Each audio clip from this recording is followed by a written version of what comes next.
In the summer of 1997, deep beneath the Pacific Ocean, something made a sound. It was louder than a blue whale, louder than anything alive is supposed to be.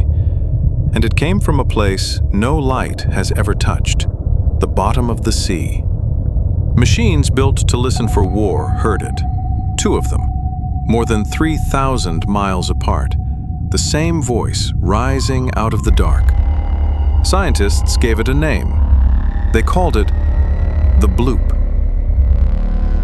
And more than 25 years later, we still can't be sure what made it. Because here's the truth no one wants to say out loud. We have mapped the surface of Mars. We have walked on the moon. But the deep ocean, the largest place on our own planet, is still almost completely unknown. And it is not silent. Look at the ocean from above, and it looks peaceful, endless, calm. But the surface is a lie, because below it lies the largest, darkest, least explored place in the known universe that we can actually reach. The ocean covers more than 70% of the Earth, and yet we have explored less than 5% of it. Let that sink in. We have better maps of the surface of Mars, a planet 140 million miles away, than we do of our own seafloor. Sunlight only reaches down about 200 meters. Below that lies the twilight zone. Below that, total blackness. Down toward crushing depths where the pressure could flatten a submarine like an empty can. Down there, it is cold. It is silent to us. And it is completely, utterly dark. But we have found a way to reach into that darkness, not with light, but with sound. During the Cold War, the United States had a secret. To hunt enemy submarines, the Navy sank a vast network of microphones across the floor of the ocean. A system called SOSUS, thousands of hydrophones, listening day and night to the deep. They were built to catch the hum of a distant propeller, the quiet signature of a submarine sliding through the black. But they caught something else. They caught the ocean, talking. For the first time in history, we could hear the deep, the songs of whales carrying for thousands of miles, the groan of shifting ice, the rumble of undersea volcanoes tearing open the seafloor. Most of it scientists could explain, but every so often, the hydrophones picked up something that didn't fit, a sound with no source, a voice with no owner. And in 1997, they recorded the strangest one of all. It rose up from the South Pacific off the coast of South America. A vast, sweeping, ultra-low rumble that climbed in frequency over about a minute. To human ears, sped up, it sounds almost like a drop of water in a cave. Bloop. But there was nothing small about it. This sound was so powerful, it was detected by sensors more than 5,000 kilometers apart. To travel that far, through that much water, it had to be one of the loudest sounds ever recorded in the ocean. And here is where it gets unsettling. The shape of the sound, the way it rose and swept, matched the profile of something alive, an animal, a biological source. But nothing we know of could make a sound that loud. To do it, a creature would have to be far, far larger than a blue whale, the biggest animal that has ever existed. So the internet did what the internet does. Whispers of sea monsters, of something ancient sleeping in the trench, of a creature science had never seen, calling out from the deep. And the terrifying part? For years, the scientists didn't have a better answer. Because the Bloop was not alone. The hydrophones caught others, and each one was given a name.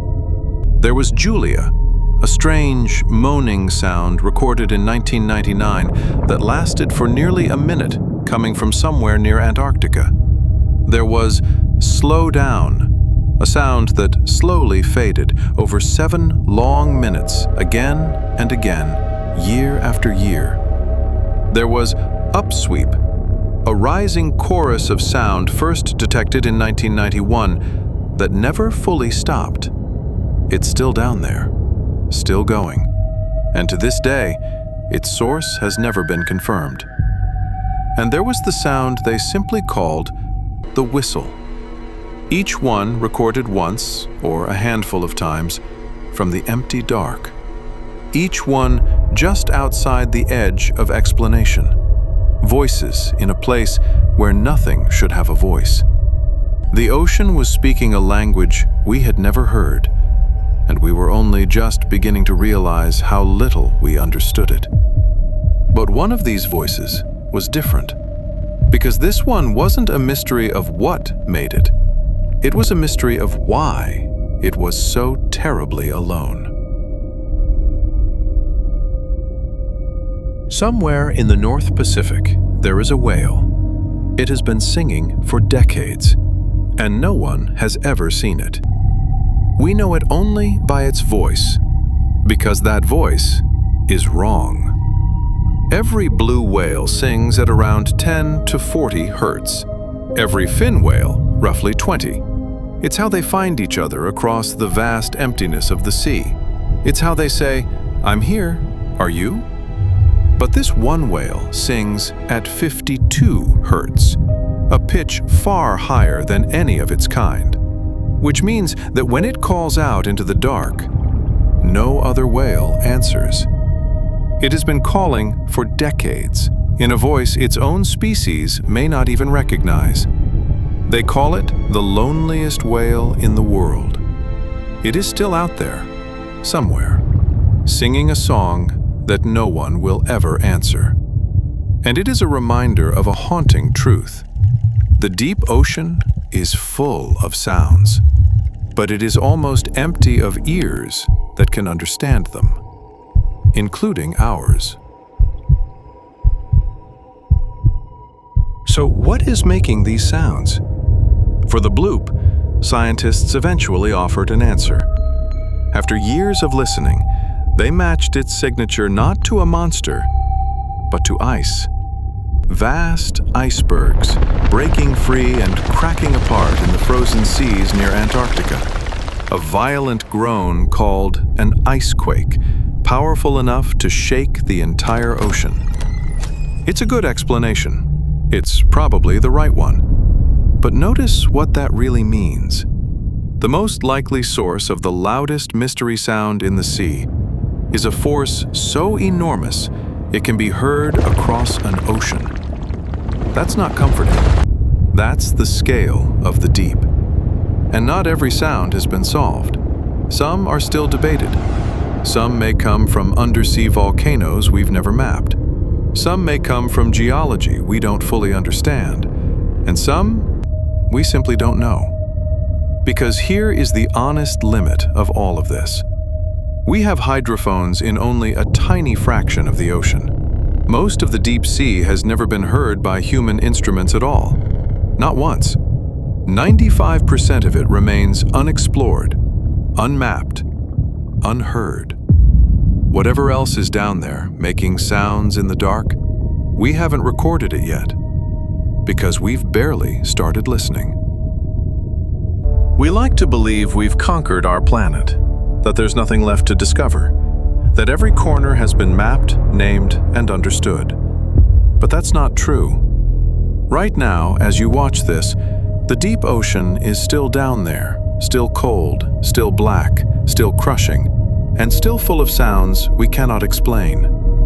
Every year, our instruments catch new voices in the dark. Most we solve. A few we never do. We found a way to listen to the largest place on Earth and discovered we don't yet speak its language. Maybe it's ice, maybe it's geology, maybe it's creatures we haven't met. The truth is, we don't know. And that uncertainty isn't a failure, it's a reminder. that the greatest unexplored frontier isn't in the stars. It's here, beneath the waves, on our own planet. The deep is still talking. We just don't know yet what's answering.